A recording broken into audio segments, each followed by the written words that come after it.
Ora,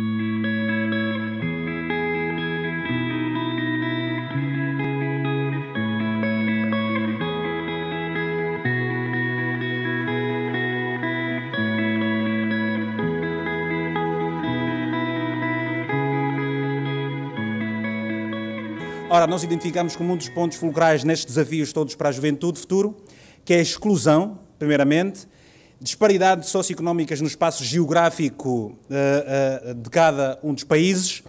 Identificamos também, minhas senhoras e meus senhores, que precisamos de ver as melhorias da educação holística e depois as dificuldades da inserção no mercado de trabalho. Assim sendo, o Grupo 1, que ficou conhecido na sala como Grupo Maravilha, que tinha, portanto, 3 representantes de Portugal, uma representante da Guiné-Bissau e também o de Angola, que por acaso é a minha própria pessoa. Porque entendemos que a exclusão é um elemento que chamou a nossa atenção, pelo facto de a implementação de medidas inclusivas na educação serem de todo primordiais. O meu grupo, minhas senhoras e meus senhores, entendeu também que a questão das disparidades socioeconómicas ainda é bastante relevante. E, por isso, a questão da promoção do empreendedorismo como forma de desenvolvimento socioeconómico e também a criação de condições de uso de tecnologias para minorar as desigualdades é um caminho a ser tido em conta.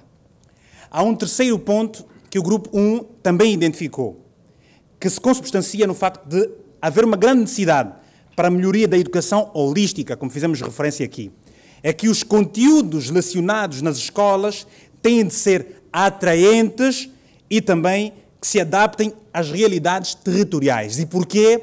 Porque nós percebemos que há questões que são execuíveis em Angola, mas acabam por não ser na Guiné-Bissau e em Moçambique, porque há questões culturais que incidem muito na forma de viver de cada povo. Quarto e último ponto por nós identificado é que as dificuldades de inserção no mercado de trabalho. Entendemos que para tal seja necessário o aperfeiçoamento das plataformas digitais para aproximar os jovens às novas tecnologias e dar-lhes a eles qualificações adequadas. No final, e não está aqui especificado, mas eu faço questão de relembrar, é que percebemos também que o facto de as tecnologias de informação estarem a criar hoje muitos desempregos, também é verdade que, graças à ousadia de muita gente, estão a criar alguns empregos. Mas é preciso que estes empregos, estes jovens, sejam qualificados e que é para tirarem melhor proveito destas suas capacidades. Portanto, de forma resumida, este é o ponto a que chegou, em termos de conclusão, o grupo número 1. Boa tarde e muito obrigado. Nós pensámos em dois grandes blocos, que é o espaço ibero-americano e os países da CPLP, e o meu grupo decidiu focar-se na questão das disparidades socioeconómicas dentro desses blocos, portanto, tendo em conta as características de cada um dos países, mas também dentro dos próprios países haver, por exemplo, centralização tanto do Estado como das empresas em grandes cidades, e assim as zonas rurais ficarem à margem de muitos desses desenvolvimentos tecnológicos, de muito dessa empregabilidade. Então, alguns dos pontos que eu quero realçar que nós pensámos foi, por um lado, essa descentralização administrativa e a digitalização da função pública, porque muitas vezes as empresas acabam por ficar mais avançadas do que a função pública no que diz respeito às novas tecnologias e digitalização. E a criação de comitivas locais em zonas rurais e zonas periféricas que possam criar pontes entre o governo central e os municípios, por exemplo.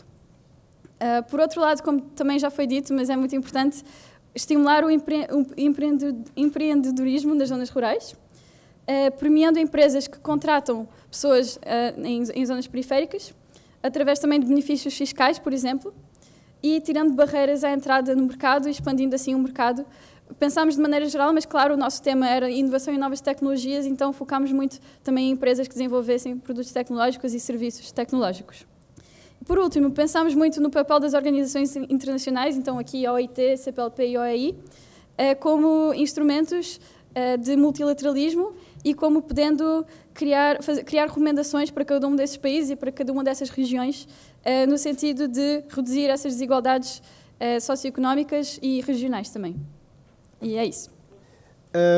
O grande desafio por nós identificado foi a melhoria na educação holística, ou seja, no ser humano como um todo. E algumas das recomendações que nós gostaríamos de trazer é utilizar a tecnologia para uniformizar a educação e facilitar a integração no mercado de trabalho, porque existe a desigualdade entre as zonas regionais, por exemplo, Lisboa e as zonas mais interiores do país, e isso aplicado a cada país em questão. Também fala-se da revolução tecnológica e de que forma é que ela pode impactar o nosso,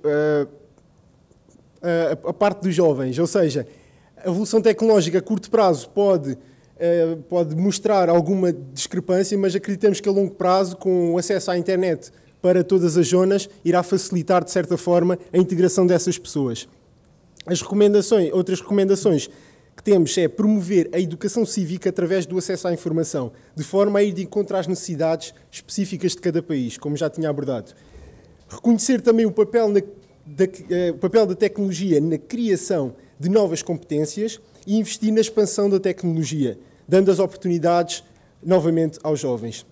Pensa-se que, por os jovens hoje em dia gostarem muito de viajar e gostarem de fazer coisas diferentes, que eles não se interessam pelos direitos laborais, mas isso não é verdade. Ou seja, estabelecer direitos laborais que abranjam os jovens nas suas novas competências e também em diferentes regiões. É algo que para nós é muito importante.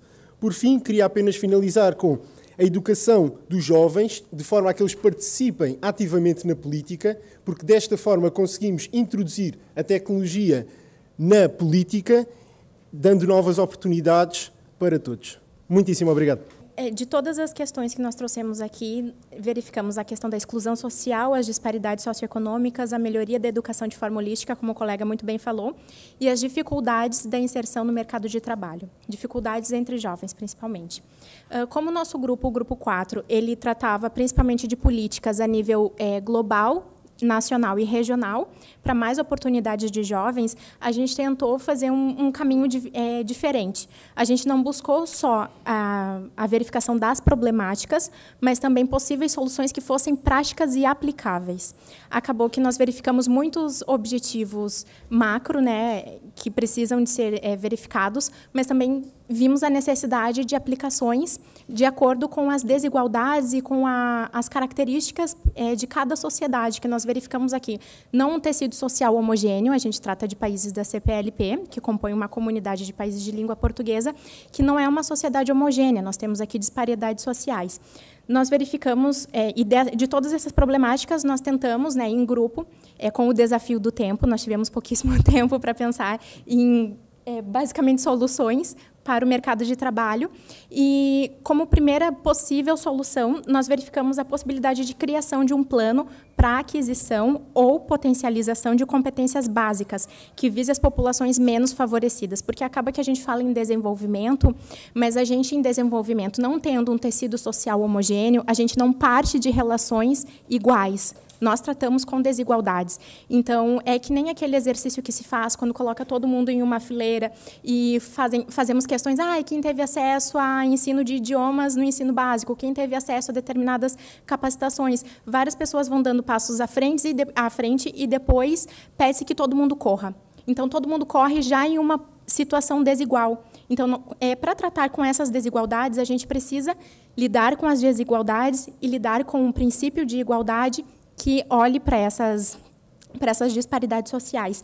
Então, a possibilidade de criação de um plano para aquisição ou capacitação de competências básicas visa não só a inserção, visa principalmente a inserção de jovens no mercado de trabalho, mas visa o básico, que existe uma idade escolar obrigatória em que a gente pode alcançar os jovens logo nessa idade escolar obrigatória, em que podem ser verificadas disciplinas de capacitação tecnológica, e a gente deu um exemplo, o investimento no ensino básico para a criação de disciplinas e programas que desenvolvam competências tecnológicas, né, e soft skills, para verificação das humanidades também, nomeadamente as desigualdades de gênero, que a gente sabe que são muito presentes na nossa sociedade e no mercado de trabalho também.